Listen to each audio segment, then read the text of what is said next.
Investment 10,000 आणि return 10 crore रुपये. तर ते कसे झाले? नमस्कार. तुम्हा सर्वांना सर्वात आधी श्री स्वामी समर्थ. तुमचं सगळ्यांचं या चॅनलमध्ये स्वागत आहे. वेळ फक्त स्वामींचे. तुम्हाला जर स्वामी सेवाशी जुळायचं आहे, त्यांचे उपाय काय, त्यांची समस्या काय आहे, म्हणजे प्रत्येक समस्येचं तुम्हाला समाधान पाहिजे, तोडगा पाहिजे, तर ह्या चॅनलला तुम्ही सर्वात आधी सबस्क्राईब करून घ्या, जेणेकरून स्वामी सेवाशी निगडीत उपाय, तोडगे आम्ही तुमच्यासोबत शेअर करत राहू. तर आज आपण काय बघणार आहे, की आज आपण एक अनुभूती बघणार आहे, एक प्रचिती बघणार आहे. तर केंद्रामध्ये, कोणत्याही केंद्रामध्ये दर गुरुवारी मार्गदर्शन केलं जातो. तर मार्गदर्शनमध्ये काय सांगितलं जातं, त्यांची प्रचिती सांगितली जाते, महाराजांची अनुभूती सांगितली जाते, की त्या लोकांना काय काय अनुभव आलेला आहे, महाराजांनी त्यांचे समस्येचं निराकरण कसं पद्धतीनं केलेलं आहे, स्वामींनी कसं त्यांना आशीर्वाद दिलेला आहे. तर ते आपण आज बघणार आहे. एक व्यक्ती आहे, त्यांनी त्यांचं नाव सांगायला नको म्हणलेलं आहे व्हिडिओमध्ये. तर त्यांनी त्यांचा लेख पाठवलेला आहे. मी नंतर एक नंबर जे आहे ते शेअर करणार आहे, जेणेकरून तुम्ही सुद्धा व्हॉट्सअप मला करू शकता. तुमची काय अनुभूती आलेली आहे, तुमचे काय समस्येचं निराकरण झालेलं आहे, स्वामींनी कशा पद्धतीने तुम्हाला प्रचिती दिली आहे, तुम्ही ते मला नंतर शेअर करू शकता. तर त्यांचं मी आज अनुभूती तुमच्यासोबत शेअर करणार आहे. तर खूप वर्षाआधी, म्हणजे त्यांनी 10,000 रुपयाची एक जमीन घेतली होती. तर 10,000ची जमीन घेतली होती आणि इन्व्हेस्टमेंट त्यांनी केली फक्त 10,000 रुपये आणि रिटर्नमध्ये त्यांना मिळाले 10 करोड रुपये. म्हणजे किती मोठा गॅप आहे. इन्व्हेस्टमेंट 10,000 आणि रिटर्न 10 करोड रुपये. तर ते कसे झाले? तर काय होतं, की 10,000 रुपयाची त्यांनी जी जमीन घेतली होती, तर ते खूप वर्षापासून, एक ऑलमोस्ट 30-40 वर्षापासून ते जमिनीवरती वाद चालू होता. त्यांनी ज्या व्यक्तीकडून घेतली होती ती जमीन, तर तो व्यक्तीनी पैसे तर घेतले, पण तो जमिनीचे जे कागदपत्र वगैरे आहे तर त्यांनी त्यांच्या नावावरती नाही केले होते. फ्रॉड ज्याला आपण म्हणतो, फ्रॉडगिरी केली होती, फसवगिरी केली होती.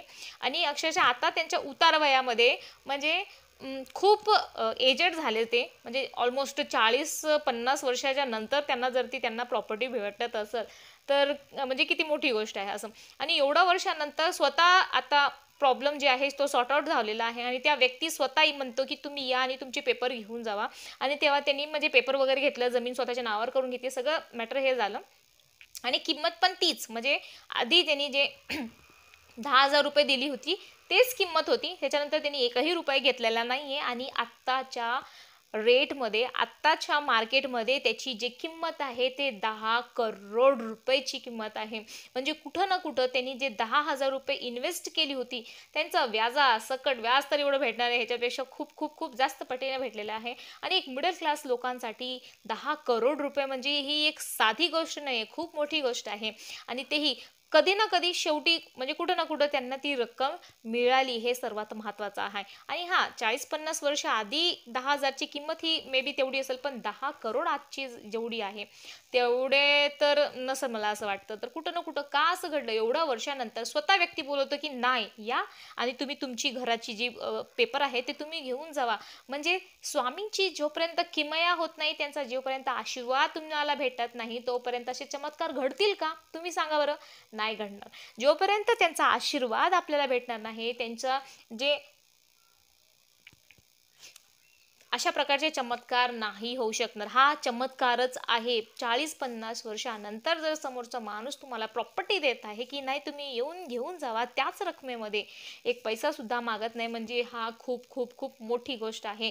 आणि ते ताई ॲक्च्युली पुण्यामध्ये राहता आणि त्यांनी स्वतः ही गोष्ट शेअर केली केंद्रामध्ये, एवढी चांगली, म्हणजे मला असं वाटलं, की नाही बाबा, खूप खूप खूप मोठी गोष्ट आहे, तुमच्यासोबत शेअर केला पाहिजे. आणि अशाच प्रकारची अनुभूती मी सेवा करणार, तुमच्यासोबत शेअर करणार, जेणेकरून जर तुम्हाला अनुभूती आली नाही, तुम्ही सेवेमध्ये आहे आणि तुम्हाला वाटते, की नाही सगळ्यांच्या समस्येचं निराकरण होतंय, त्यांना सॉल्युशन भेटतंय, मला कवा माझी बारी कवा येणार आहे, आपला नंबर कवा आहे का, तर तुमचंही नक्की येणार आहे.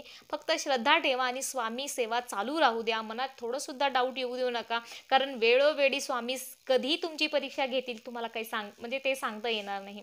त्याच्यामुळे त्यांच्या परीक्षेमध्ये तुम्हाला जर पास व्हायचं असेल, तर फक्त आणि फक्त स्वामींचा वेळ तुम्हाला लावायचा आहे आणि वेळ फक्त स्वामीचे ह्या चॅनलला सबस्क्राईब करायचं आहे. अशाच प्रकारच्या अनुभूती ऐकण्यासाठी गुंतवणूक फक्त 10,000 आणि इन्व्हेस्टमेंट 10 करोड म्हणजे श्री स्वामी समर्थ. स्वामींची लीला एकदम अपरंपार आहे. कुठं ना कुठं त्यांना वाटत असेल की नाही की 10,000 आमचे वेस्ट गेले. पण म्हणजे जे जे देता ना ते वेळेलाच ते देता, की जेव्हा तुम्हाला खरंच त्याची खूप गरज आहे त्या वेळेला. आणि जे काही करणार आहेत स्वामी तुमच्यासाठी चांगलंच करणार आहेत, कारण स्वामी माऊली आहे, ते स्वामी आई आहेत, ते आई आहेत, बाबा आहेत, सगळं आहेत. आणि आई वडिलांपेक्षा जास्त मुलांची चांगलं भलं कोण विचार करणार आहे? कोणीच विचार करणार आहे. त्याच्यामुळे स्वामी जे करत आहे, तुम्हाला एखादी गोष्ट भेटत आहे तर ती स्वामींची इच्छा असणार आहे, स्वामींचा आशीर्वाद तुम्हाला भेटणार आहे, भेटलेला आहे म्हणून त्या गोष्टी घडत आहे. आणि जर त्या गोष्टी तुम्हाला मिळत नाही आहे म्हणजे स्वामींची इच्छा नाही आहे, ते स्वामी तुम्हाला योग्य वेळेला नक्की त्या गोष्टी तुम्हाला देणार आहे, त्याचं समस्याचं समाधान तुम्हाला भेटणार आहे. तर अशाच प्रकारच्या अनुभूतीसाठी तुम्ही ह्या वेळ फक्त स्वामीचे ह्या चॅनलला सबस्क्राईब करा. श्री स्वामी समर्थ.